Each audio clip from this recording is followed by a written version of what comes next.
Et bonjour à tous, on se retrouve aujourd'hui pour les résultats de SmackDown du 31 mars 2023.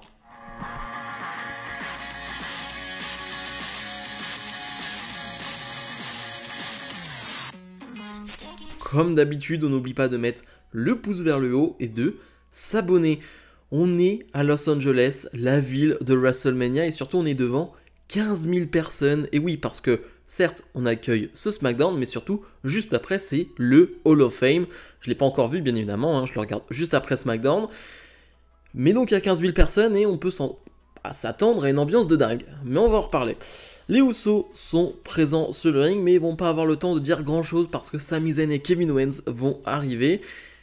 Et je parlais donc de 15 000 personnes et je m'attendais à 15 000 personnes finalement déchaînées.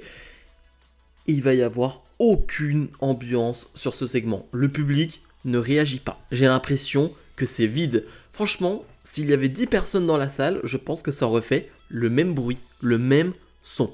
J'ai été choqué. J'ai été vraiment choqué. On parle de Sami Zayn, de Kevin Owens qui sont ultra over. Il n'y a aucun bruit. Il n'y a même pas un chant pour Sami. Il y a un mini chant pour Sami, honnêtement. Mais il n'y a aucun bruit. Franchement, l'étonnement total. Sami Zayn qui va dire tout simplement que juste un jour avant WrestleMania, on va se dire les dernières choses qu'on a à se dire. Et Kevin Owens va prendre directement le micro en disant que quand il est arrivé à la WWE, les Usos l'ont accueilli de manière parfaite. Ils ont été très accueillants, ils ont été très gentils avec lui.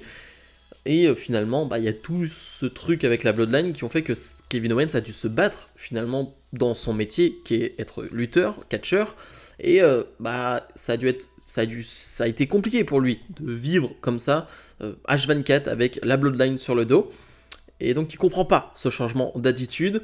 Sami Zayn va revenir dessus en disant que vous parlez de blood pendant tout le long, c'est-à-dire que on parle de sang, de lien de sang finalement entre les Usos, Roman Reigns, Solo Sikoa, c'est ce qui les lie finalement. En fait, c'est pas ça être de la même famille. Être de la même famille, c'est la loyauté. Et il n'y a pas de loyauté. En fait, il n'y a pas de loyauté avec Roman Reigns, les Usos, Solo Sikoa. C'est que des liens de sang. Et ça, vous n'avez pas compris ça. Finalement, les Usos vont terminer ce segment en disant que demain ils vont rester les champions et que finalement, en parlant de loyauté, on sait très bien ce qui va se passer. Comme d'habitude, Kevin Owens va se retourner contre Sami Zayn et ça va partir en guerre. On connaît l'histoire.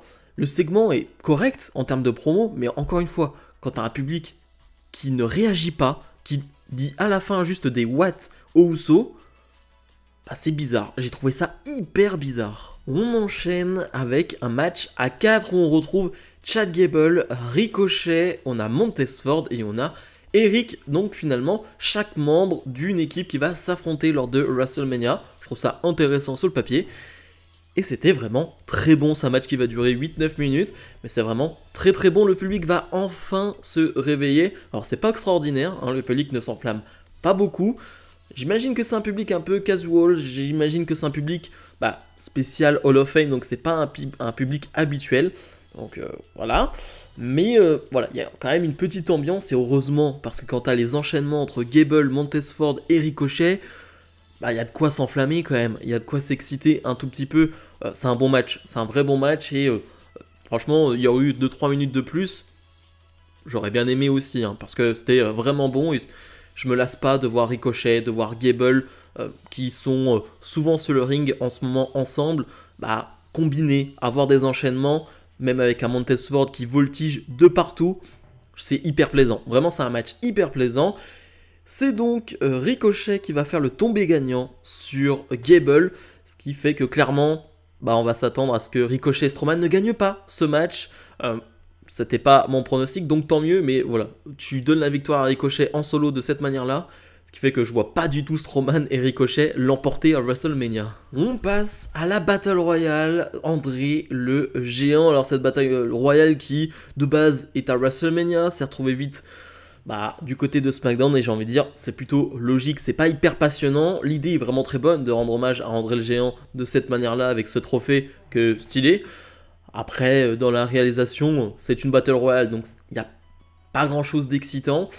Pour le coup, cette Battle Royale était plutôt sympa. voilà, parce que le début est quand même pas terrible, parce que t'as trop de monde sur le ring, du coup, bah, t'as juste un enchaînement de gens qui sont éliminés, t'as pas de spot réellement, donc il se passe pas grand chose.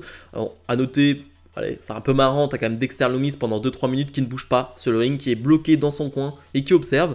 Il va se faire éliminer rapidement derrière, mais dès que bah, un peu de monde va se éliminer, on va se retrouver avec de beaux enchaînements, on se retrouve surtout avec de bons catcheurs qui sont plutôt over, et les Knight très over, je crois que c'est celui qui était le plus over dans cette Battle Royale, et quand il va se faire éliminer par Bronson Reed, va y avoir la bronca, ça va huer, mais au moins le public est chaud, le public est réveillé, on a je trouve de bons enchaînements entre Gargano, Butch, on a aussi avec Karrion Kross, avec Bronson Reed, aussi avec Bobby Lashley, quand on se retrouve avec un peu moins de monde sur le ring, on se retrouve avec 6-7 personnes, je trouve que c'est plutôt intéressant et il se passe de belles choses. On se retrouve avec finalement les deux derniers, Bronson Reed et Bobby Lashley, hein, donc vraiment un duel de big men quand même, et Lashley va réussir à éliminer Bronson Reed pour devenir le gagnant de cette Battle Royale André le Géant. C'est un lot de consolation, on va dire, pour Bobby Lashley qui n'a pas de match à WrestleMania suite au fait que son match avec Bray Wyatt soit annulé. On ne sait pas pourquoi, hein, mais il y a quand même des gros doutes sur une blessure de Bray Wyatt ou sur une maladie. Donc voilà, s'il vous plaît, pas de message négatif sur Bray Wyatt. Hein. Il n'a pas décidé d'être malade, il n'a pas décidé d'être blessé. Voilà, juste pour information. Mais voilà, certains pensent qu'il aura peut-être un dernier match, enfin un match au dernier moment à WrestleMania, un Open Challenge. Peut-être, je ne sais pas, mais j'ai pas l'impression que ce soit une bonne idée. Là, on lui donne son petit lot de consolation avec cette bataille André le Géant, ce qui n'est pas grand-chose, entre guillemets, quand tu peux combattre à WrestleMania, mais on va dire que c'est mieux que rien. On enchaîne avec un match à 4 entre Raquel Rodriguez, Natalya, Sonya Deville et Shayna Baszler. Même idée que pour le match par équipe des hommes, on met un membre de chaque équipe qui vont s'affronter à WrestleMania. Ça fait un peu moins rêver sur le papier, clairement, chez les femmes. Le public, d'ailleurs, on a rien à faire. Hein, et je peux le comprendre. Pour le coup, là, je vais pas me plaindre du public. Voilà. C'est un match que je voulais pas forcément voir.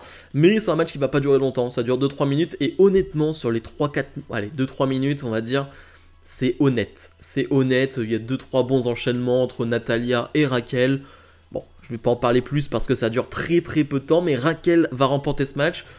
Donc, comme pour Ricochet qui remporte son match, hein, mon théorème, c'est que vu que Raquel a remporté ce match en solo, son équipe ne remportera pas le match de WrestleMania. Voilà, c'est mon théorème, on verra si il s'applique. Drew McIntyre et Sheamus font face à une partie de Imperium, donc Ludwig Kaiser et Giovanni Vinci. C'est un match qui va durer 5-6 minutes, qui est plutôt pas mal. Alors ils nous font ce truc de est-ce qu'ils peuvent coexister entre Sheamus et McIntyre, mais qui fait sens dans cette histoire-là.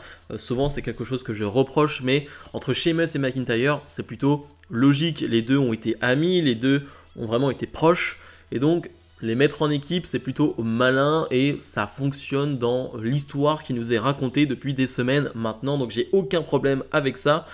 Ils ont déjà été en équipe, voilà, donc ça me pose pas de problème. Le match, comme j'ai dit, est bon. Le public, je vais pas revenir dessus, mais voilà.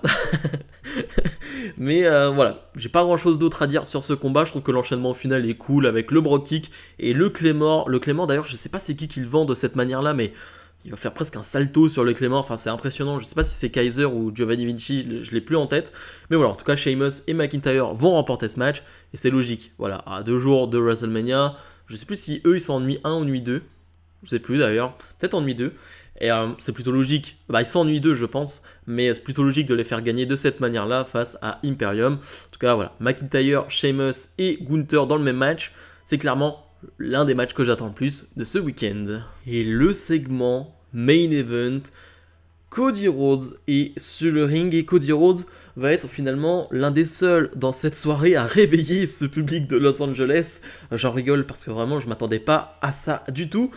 Et Cody Rhodes, ouais, bien applaudi, Cody Rhodes bien apprécié, et j'ai envie de dire heureusement, parce que si même Cody Rhodes, qui est celui qui est le plus over en ce moment chez WWE, n'est pas un minimum over dans cette salle, c'est chaud.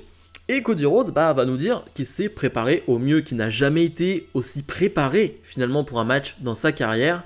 et que bah il a joué toutes ses cartes dans le sens où bah il a plus grand chose à dire à Roman Reigns, au public.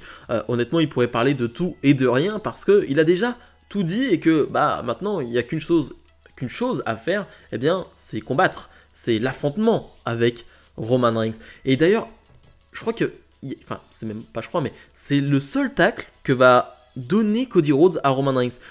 Finalement, Cody Rhodes va s'en prendre à Roman Reigns, là pour le coup, frontalement. Il s'en prend directement à lui parce qu'il va dire une phrase, parce que Roman Reigns a dit de Cody Rhodes eh bien, qu'il avait quitté AEW parce qu'il n'avait pas pu être eh bien, le gars de AEW, hein, celui qui est au top chez AEW.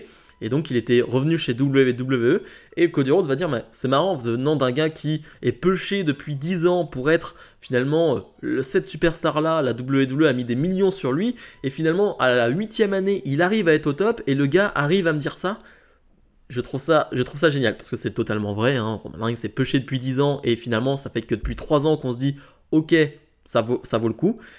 J'ai trouvé ça hyper malin et premier vrai tacle de Cody Rhodes et Cody Rhodes va dire bah on dit souvent, tu penses être ce gars, mais tu n'as toujours pas rencontré ce gars. En gros, tu penses être l'élu, mais tu n'as pas rencontré le roi, en fait. Et Cody Rhodes va dire, bah, je m'introduis. Je suis Cody Rhodes, The American Nightmare, et je suis le prochain champion undisputed, donc de la WWE. Cody Rhodes, donc, va se faire rejoindre par Roman Reigns, et là aussi, enfin, le public se réveille sur l'entrée de Roman Reigns. Heureusement. Et Roman Reigns, il s'en fiche. Il est pas là pour se battre, il est pas là pour plus que 2 phrases finalement. Il va dire, bon, j'en ai rien à faire de tous ceux qui sont là. Je suis là pour toi, Cody Rhodes, et je vais te dire quelque chose. Juste, acknowledge me. Voilà, juste reconnais-moi en tant que chef de tribu. Roman Reigns qui monte ses titres, et le show se termine là-dessus. Parfait, il en fallait pas plus. Cody Rhodes, lui, a fait son show et a montré ce qu'il avait à montrer et dit ce qu'il avait à dire. Roman Reigns, lui, est arrivé en Roman Reigns, chef de tribu, confiance totale. Voilà, reconnais-moi en tant que chef de tribu et c'est terminé.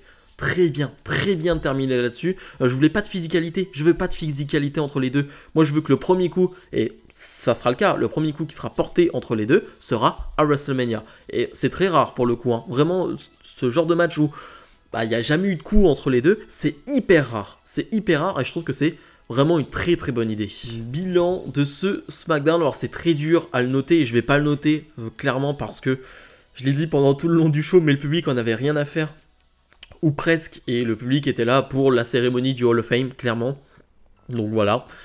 Et le show qui nous a été proposé en termes de qualité de match et de promo, c'était plutôt bon hein, dans l'ensemble, mais voilà, encore une fois c'est dur à juger quand t'as un public qui n'est pas réellement investi. Je retiendrai bien évidemment la promo de Cody Rhodes avec Roman Reigns, je pense que c'est ce qu'on retiendra du show, et voilà, le fait que Bobby Lashley est devenu le gagnant de cette Battle Royale André le Géant. C'est à peu près tout ce qu'on va retenir de ce show bleu. Maintenant moi je vais aller regarder la cérémonie du Hall of Fame hein, parce que je ne l'ai pas fait. Et je vous invite à aller la regarder aussi, bien évidemment. Nous, on se retrouve possiblement, c'est pas du sûr à 100%, mais aux alentours de 14h aujourd'hui pour un petit live. Voilà, je vous promets pas un live de 3 heures, mais un petit live pour finalement parler de votre dernier ressentiment avant WrestleMania, quelques heures de WrestleMania. Voilà, ce sera un petit live tranquille, mon retour en live en tout cas, je l'espère vraiment. Bref, comme d'habitude, n'oubliez pas de mettre le pouce vers le haut, de vous abonner, et nous on se retrouve donc cet après-midi pour un live, je l'espère. Salut